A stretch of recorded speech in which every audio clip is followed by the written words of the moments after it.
Hi, welcome to this video, another video by Creating a Family. I'm Dawn Davenport, the Executive Director of Creating a Family. Today we're going to be talking about a reluctant spouse, what to do when one partner wants to adopt and the other one does not.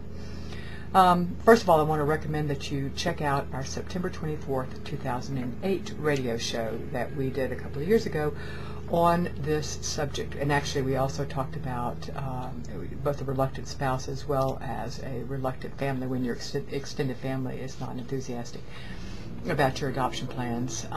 So we have an hour-long show that deals with both of those topics. You can find it at the radio page of creatingafamily.org. Go to the 2008 big list and click on the show. Second of all, it is not an uncommon situation. In fact, most couples that I talk with, and I've talked with a lot of couples, would report that one of them is more enthusiastic about adoption at the beginning. So I would say it is quite common. Unfortunately, there really aren't any magical solutions. I can, however, give you some suggestions that have worked for a lot of people coming to resolution on a decision which, quite frankly, is a huge decision for a couple to reach. The first thing, keep talking. If one of you feels that that is all you talk about, often the more reluctant one would feel that way, then set a specific time each week to talk. And then try to honor that and not badger throughout the week. Talk about what your dreams are for parenting. And here's the important thing. Really listen to your spouse. So often in conversations, we're not really listening, we're planning our rebuttal. I mean, we're hearing, but we're not listening.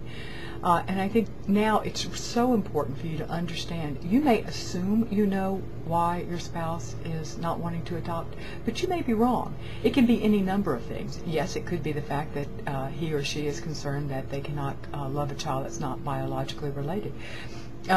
It could be that they think that adopted kids have tons of problems. It could be that they think that adopted kids don't love their parents the same way that children by birth do. It could also, however, be things like, can we afford this? It could be things like, do I really want to parent at all? Especially if it's not going to happen easily. Am I too old to parent at this stage? That I just soon not do it because I don't want to be in my 60s paying college tuition. Do I feel like a failure because either I couldn't get you pregnant or I couldn't be pregnant, depending on if it's the man or the woman? Here's one that I often hear. How are my parents or my older children going to react to this news? Is this something that they're going to object to? Therefore, I'm hesitant because of that. Or sometimes, we already have children, so why complicate things? I'm satisfied with the number we have, or I could be satisfied. So any of these things could be issues that your spouse is thinking, and you can't assume what you know until you talk with them and ask. And here's the strange thing. It is often helpful if you will share your own fears. Some couples have a negotiating type of technique a discussing technique where they try to balance each other out. Therefore, if one of them, you, only sees the white or the good, the other one feels like they have to constantly point out the bad just so that things are even. Make sure you share your own fears. By sharing them, you're not acknowledging that it's still not worth going forward, but just acknowledging that, in fact, you have your own sets of concerns. One step would be to ask his permission or to let him know or let her know that you want to be getting more education. You want to be getting more information. And you'd like to share the information as you go along. You're not committing yourselves. You're just wanting to get information. I often will hear, especially at this stage, the partner that is getting the information complain that the other partner, the reluctant partner, is just not as enthusiastic as they are. They're just not that involved. At this stage, you can't expect the reluctant partner to be as enthusiastic as you. What you can expect is for them to be listening to the information you're presenting. You may have to carry the enthusiasm. Now, it's true that as time goes on and it gets closer and closer to finalizing the decision, you do need to expect more response from your partner to make certain that they're not being railroaded. But at the initial stages, just be accepting that if they're willing to listen to the information you're presenting, that may be all you can expect at this stage. I strongly recommend that you join some support groups. Online support groups are abundant. We have a page on our site under Adoption Resources where we list lots of them. And they're the easiest for you to access. By all means, join them. If you can, ask your partner to check messages there too, post things, post threads. But for sure, you do that. But in addition, I think it really does help to see if you can get some in-person support groups to join. In larger cities, it's easier than if you're in a smaller town. There is nothing like being around other families who have adopted to normalize the process.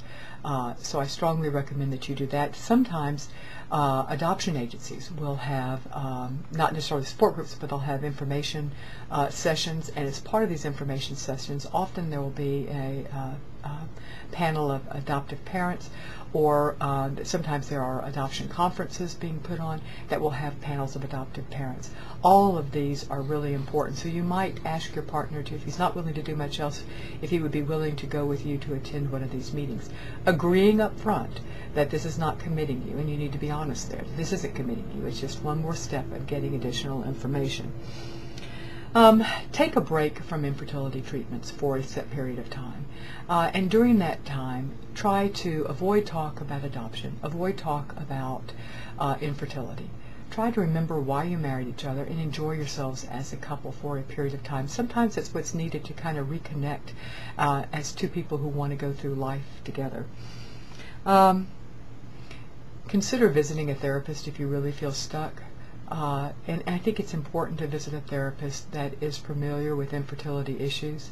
I will grant you that that is often hard to find. We have done some of the legwork for you at Creating a Family. You can find, we have a Finding a Doctor/Therapist page, and we've included resources on how you can find somebody who's knowledgeable about infertility issues, if in fact infertility is what you're facing. And that's under our Infertility Resources page. And as hard as it is, give your partner time. You know, the reality is each of us has a different way of processing loss, processing grief, and also a different timetable for how we decide and make decisions. And you need to respect that. So you really do have to give your partner some time. If you are totally committed to this person, regardless of whether or not you adopt, tell them. That is very important. If you're not so sure, be very careful before you issue an ultimatum, and I strongly recommend that you seek therapy for yourself before you decide whether to issue that ultimatum. Ultimately, you cannot or should not force your partner or coerce your partner or try to guilt your partner into adoption. It is way too important a decision. Number one, it probably isn't going to work because in the home study, the social worker is going to be talking to each of you individually, trying to uncover your rationale and your reasons for wanting to adopt. So it's probably not going to work.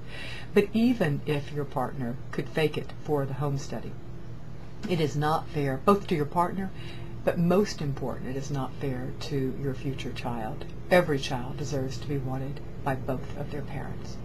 I hope this has been helpful. We have a page on a reluctant spouse on our website under Adoption Resources, and I hope that will be of help to you as well. Thanks for joining us. Bye.